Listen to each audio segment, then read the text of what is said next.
Turn with me, if you will, tonight to the book of Proverbs, the 11th chapter, verses 24 and 25. Now, I do not understand this verse. I never have been able to understand it. All I know is that it works, and for the last 45 years, I've seen it work all over the United States of America and all over the Dominion of Canada. It's a paradox, and you'll realize that as I read it. The 24th verse of the 11th chapter of Proverbs. There is that scattereth and yet increaseth. How are you going to understand that? How can you give away what you have and then have more left after you've given away than you had before you gave away? That's exactly what it says. There is that scattereth and yet increaseth, and there is that withholdeth more than is meet, but it tendeth to poverty. You hang on to more than you ought to hang on to, and the result may be poverty. The liberal soul shall be made fat. Now, I don't interpret that literally. It means the liberal soul shall prosper. The liberal soul shall be made fat, and he that watereth shall be watered also himself. If you were to come to the People's Church during the days of the annual missionary convention, which has always lasted for 4 weeks and 5 Sundays, how would you like to attend missionary meetings every day for 4 weeks and 5 Sundays? That has been our experience for more than 10 years now in the People's Church in Toronto, Canada. I say if you were to come during those days, you would glance up at the walls of the church, and you would see the walls of the church covered with great missionary mottos. I have some 35 different mottos that I use in connection with my missionary conventions. And these mottos I place on the walls of my church. And for 1 solid month, the people sit there and they watch them and they read them. And those mottos do something wonderful during the days of the convention. Now, I want to give you just one of these mottos this evening. And if you forget everything else that I say, I trust that you will not forget my motto. Here it is. Give according to your income, lest God make your income according to your giving. How do you like that motto? Give according to your income, lest God make your income according to your giving. In other words, you square with God, and God will square with you. You can't beat God giving. God will be no man's debtor. Give, and it shall be given unto thee. Square with God, and God will square with you. I was a minister of a large Presbyterian church in the city of Toronto, Canada, in my 20s. A church seating some 1,800 people. After a few years had passed, I resigned from that church, and I became pastor of a church that held an annual missionary convention. Now, I had never seen a convention in my life. I didn't know anything about it. And I became pastor on the closing Sunday of that convention. And I sat there behind the sacred desk, and I watched the ushers as they walked up and down the aisles with these faith promise offering cards, taking up the faith promise offering. Suddenly, one of those ushers had the audacity to walk right up the aisle, step right up onto the platform, and hand me, the pastor of the church, one of these cards. I had never seen one before in my life. I held it there and looked at it. I read it. In dependence upon God, I will endeavor to give toward the missionary of the church the amount checked each month for the coming year. Then I closed my eyes and I started to pray. I said, Lord, you know that I can't give to this offering. This church is only paying me $25 a week. The First World War had just ended. Prices were sky high. I said, Lord, I do not have 2 cents to rub against each other at the end of the week. I have no money in the bank. I have no money in my pocket. Therefore, I cannot participate in this offering. then God started to talk to me. Now, I didn't know that morning God would teach me a lesson. I said, Lord, I can't participate. I can't give. I haven't got the money. I can't take part of this offering. Then I heard the voice of God. I'm not asking you for what you have. What, Lord, I said, you're not asking me for what I have? No, I'm not asking you for what you have. Well then, Lord, what are you asking? I'm asking you for a faith offering. How much can you trust me for? Well, Lord, I said, that's different. I've never given that kind of an offering in my life. How much can I trust thee for? You'll have to tell me. I don't know. Now, I thought God might say $5, because once in my life I had managed to give $5 to missions during the year. I didn't know what God would say. I'm not going to try to tell you that God spoke to me in an audible voice. But so far as I was concerned, it was an audible voice. For suddenly, the Spirit of God spoke to me and said, $50. And I opened my eyes and I gazed around in amazement. $50, Lord! 2 weeks' salary. How can any mortal man give 2 weeks' salary to missions, let alone a minister of the gospel? But God never changed the amount. Again, he whispered, $50. I can remember as older yesterday, although this happened some 50 years ago now. I took that card. I took out my pencil. I signed my name. I wrote in my address. And then I checked the amount, $50. I'd never done anything like that in my life before. I'd never given such a fortune before. That morning, as I filled in that card, I continued in prayer. Presently, I hand the card to one of the ushers. Every month, from then on, every month, I had to get a loan in the presence of God. I had to agonize in prayer, and I had to ask God for $4. And every month, as I exercised faith, and as I agonized in prayer, God answered my prayer and sent in the $4. So that at the end of the year, I had paid in every cent that I had promised of the $50, promised 12 months before. I had never done anything like that in all my life. It was a new experience for me, something I'd never known anything about before. It was a faith promise offering. At the end of that year, and this is what I want to get over to you, I received such a spiritual blessing. I received such a spiritual uplift. God so wonderfully increased my faith. God so marvelously undertook for me that at the next convention I doubled the amount by faith, and I made it $100 for the year. And again I had to pray, and again God answered. And once more it was sent in. Where it came from, I don't know. I never will know where it came from. All I know is that God sent it in. At the next convention, by faith, I doubled the offering again and made it $200 for the year. And then there came a day when I was able to double it once more and make it $400 for the year for missions. And then the church raised my salary from $25 a week to $40 a week. Now I was on millionaire row. Now I had a superabundance. Now I was really able to give. And so at the next convention I doubled it again, and I made it $400 for the year. And now I've got thousands upon thousands of dollars in the bank of heaven.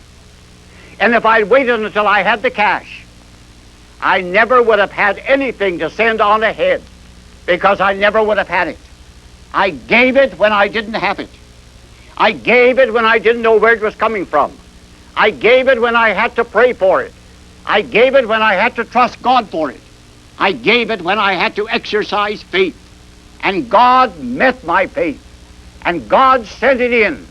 And I wouldn't go back to the old method for all the money in the world. Ever since then, I've been giving a faith promise offering. And all over the United States of America, and all over the Dominion of Canada, I've been holding missionary conventions in churches of all denominations, teaching those churches how to give a faith promise offering. And their missionary giving has increased 10 times over as a result.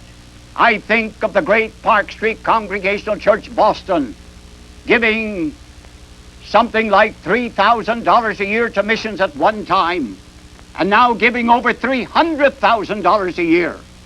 I think of my own church in Toronto, Canada, the People's Church, giving the first year I was there $3,500 a year to missions, now giving $400,000 a year to missions.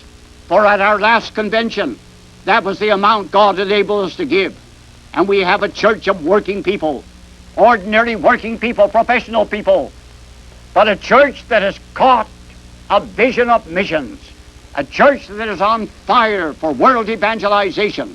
And as a result, we've been able to take on 100 new missionaries this year and give $400,000 for missions, a total down through the years of $7 million for world evangelization. That's what happens when a church holds an annual missionary convention and takes up a faith promise offering. But now, what is a faith promise offering? Let me in my closing remarks say three things about a faith promise offering. First, a faith promise offering is not a cash offering. It is not a cash offering. You do not have to have one single cent in your purse or in your pocket in order to give a faith promise offering. All you have to have is faith. And if God gives you faith, then you can give a faith promise offering. And God will enable you to send it in month by month until the entire amount that you have promised will have been paid.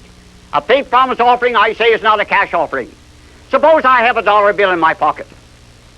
All I have to do is to tell that hand to go into that pocket, find that dollar bill, take it out, and place it on the plate. And that's the end of my giving.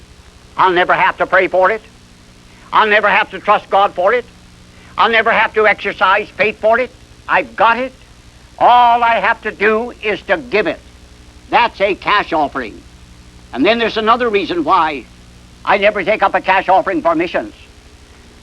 During the entire period of our annual missionary convention, one solid month, we hardly ever get more than $7,000 in cash. Now what could I do with $7,000? And 404 missionaries to take care of. What could I do with $7,000?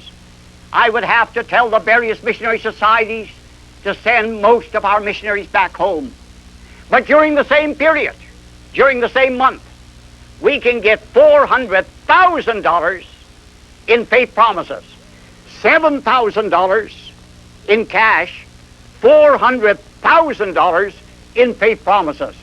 Do you think I'm going to spend my time taking up cash offerings when I can only get $7,000? If I can take up a faith promise offering and get $400,000, why, there's all the difference in the world. And I believe this is God's method. Therefore, we do not take up a cash offering for missions. We take up a faith promise offering. A faith promise offering is not a cash offering. Second, a faith promise offering is not a pledge offering. Now, unless you differentiate between a pledge offering and a faith promise offering, you're going to miss it altogether. Many a church that objects to a pledge offering will be quite willing to take up a faith promise offering. A faith promise offering is between you and God. Nobody will ever ask you for it. Nobody will ever write you about it. Nobody will ever demand it of you. It's a secret transaction between you and God. And third and last, a faith promise offering is a Bible offering, a Scriptural offering, a Pauline offering. And I like to do things according to the Word of God. A faith promise offering, I say, is a Bible offering. And that's why God blesses it, as He blesses no other kind of an offering, because it is a Scriptural offering. You remember the kind of offerings the Apostle Paul took up? You remember he would go to a church? He wanted an offering for the poor saints in Jerusalem. He knew there was no use taking up a cash offering. He realized that the people did not have it. Therefore, you remember, he took up a faith promise offering. He said, I'm going to leave you now, and I'll be back in 1 year, 12 months from now. And then I want you to have your offering ready so that I can receive it and then take it to the poor saints in Jerusalem. And then he left them. About 3 months before it was time for him to return, you remember he sent Titus to that church to remind the church of the promise that had been made when he had been there, and to warn the church that he himself would be coming back at the end of the year to collect it. And then you remember, at the end of the year, the Apostle Paul returned to that church. He collected the amount that had been promised 12 months before. He went to Jerusalem. He took care of the needs of the poor saints there. That was the way the Apostle Paul took up his offerings. A faith promise offering, not a cash offering. You say, Dr. Smith, where do you get that? Where do you find that? Have you ever in your life read chapters 8 and 9 of 2 Corinthians? If you have never read chapters 8 and 9 of 2 Corinthians, let me suggest that when you go home, turn to chapters 8 and 9 of 2 Corinthians. And as you read those verses, you'll discover, beyond the slightest shadow of a doubt, that the Apostle Paul took up faith promise offerings. And that's why God blesses it. You see, you don't need any faith to give a cash offering. But when it comes to a faith promise offering, you're giving something you haven't got. You're giving something that you've got to trust God for. And that's why you grow spiritually. And that's why your faith increases. You remember the last World War? France had fallen. The United States had not yet come in. Great Britain was standing alone with her back against the wall, expecting almost instant invasion. So Winston Churchill, the Prime Minister, decided to speak directly to the American people. I was driving along the highway with my wife. I drew my car to the side of the road. I turned off the engine. I did not want to miss one single word. I tuned in London, England. The Prime Minister only spoke for 2 or 3 minutes that day, but never to my dying day will I forget what he said. Speaking directly to the American people, Sir Winston Churchill said this: give us the tools and we'll finish the job. And now, speaking to you, I want to say, as I've said to so many others, while we think of our missionaries in the regions beyond, I want to say to you now, give them the tools, and they'll finish the job.